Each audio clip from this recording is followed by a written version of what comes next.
पीट पीट कर पछताता है तथा अपना दोष न समझकर काल पर, कर्म पर और ईश्वर पर मिथ्या दोष लगाता है। एहि तन करे फलो विषय न भाई, स्वर्गौशल पोअंति दुखदाई, नर तनु पाई विषय मन देही, पलट सुधाते शठु बिसलेहि रामा, ताहि कबहु भल कही न कोई, गुंजा गिरही परस मन खोई, गुंजा गिरही परस मन खोई, आकर 4 लक्ष 84, जोन भ्रमति है जीवु अबुनासी, आकर 4 लक्ष 84, जोन भ्रमति है जीव अबुनासी, जोनो भ्रमतु है जीव अविनाशी। हे भाई, इस शरीर के प्राप्त होने का फल विषय भोग नहीं है।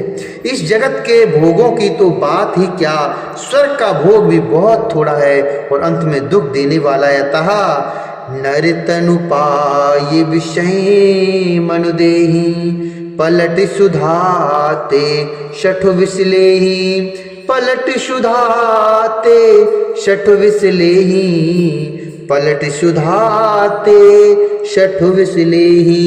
अतः जो लोग मनुष्य शरीर पाकर विषयों में मन लगा देते हैं, वे मूर्ख अमृत को बदलकर विष ले लेते हैं, अर्थात विष को ग्रहण करते हैं।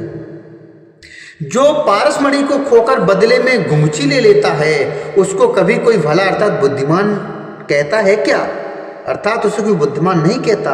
यह अविनाशी जीव अंडज, स्वदेश, जरायुज और उद्भिज 4 खानों और 84 लाख योनियों में चक्कर लगाता रहता है।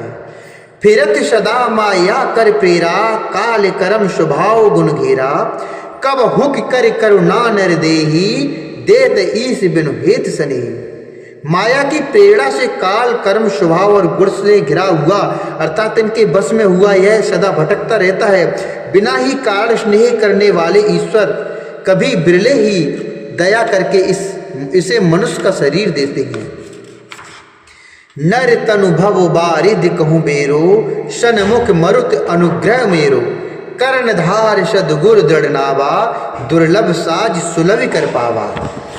अर्थात यह मनुष्य शरीर भवसागर अर्थात भवसागर से तारने के लिए बेड़ा अर्थात जहाज है। मेरी कृपा ही अनुकूल वायु है। सदगुरु इस मजबूत जहाज के कर्णधार अर्थात खेने वाले हैं। इस प्रकार दुर्लभ अर्थात कठिनता से मिलने वाले साधन सुलभ होकर भगवत कृपा से सही जीव से प्राप्त हो गए। जो न तरे भव सागर, नर समाज यशु पाई, शोकति निंदक मंदुमती, आत्महन गत जाई, आत्महन गत जाई। जो मनुष्य ऐसे साधन पाकर भी भवसागर से न तरे, वह कृतघ्न और मंद बुद्धि है और आत्महत्या करने वाले की गति को प्राप्त होता है। जो परलोकी यहाँ सुख चहु, सुनि मम बचन हृदय दृढ़ गहु। श्री राम जी ऐसा नगर निवासियों से बोल रहे हैं कि जो परलोक यहाँ सुख चहु, सुनि मम बचन हृदय दृढ़ गहु। सुलभ सुखद मार्ग यह भाई, भगत मोर प्राण श्रुत गाई। ज्ञानी अगम प्रत्युहु अनेका, साधन कठिन न मन कहूँ टेका। कृत कष्ट बहु पावई को, भक्तहीन मोह प्रिय नहीं सो। यह परलोक में और यहाँ दोनों जगह सुख चाहते हैं। यदि परलोक में और यहाँ दोनों जगह सुख चाहते हो तो मेरे इन वचनों को ध्यान से सुनो और हृदय में दृढ़ता से पकड़ रखो। हे भाई, यह मेरी भक्ति का मार्ग सुलभ और सुखदायक है। पुराणों और वेदों ने सिखाया है। ज्ञान अगम अर्थात दुर्गम है और उसकी प्राप्ति में अनेकों विघ्न हैं। उसका साधन कठिन है और उसमें मन के लिए कोई आधार नहीं है। बहुत कष्ट करने पर कोई उसे पा भी लेता है तो वह भी भक्ति रहित होने से मुझे प्रिय नहीं होता। करत कष्ट बहु पावई को भक्तहीन मुझे प्रिय नहीं सो। भक्ति स्वतंत्र सकल सुख खानी बिनु सत्संग न पावही प्राणी। पुण्य पुंज बिनु मिलहे न संता सत्संगति संसति करयंता। भक्ति स्वतंत्र है, भक्ति स्वतंत्र है और सब सुखों की खान है, परंतु सत्संग अर्थात संतों के संग के बिना प्राणी से नहीं पा सकते, नहीं समझ सकते और पुण्य समूह के बिना संत नहीं मिलते। सत्संगति ही संस्कृति अर्थात जन्म मरण के चक्कर का अंत करती है। पुण्य एक जग महु नहीं दूजा मन क्रम बचन विप्र पद पूजा। सानुकूल तिहि पर मुनि देवा जो तज कपट करई दुज सेवा। पुण्य एक जग महु नहीं दूजा अर्थात जगत में पुण्य एक ही है, उसके समान कोई दूसरा पुण्य नहीं है। मन क्रम वचन विप्र पद पूजा अर्थात वह मन कर्म और वचन से ब्राह्मणों के चरणों की पूजा करना। मन कर्म और वचन से ब्राह्मणों के चरणों की पूजा करना। जो कपट का त्याग करके ब्राह्मणों की सेवा करता है उस पर मुनि और देवता प्रसन्न रहते हैं। जो तज कपट करहि दुज सेवा।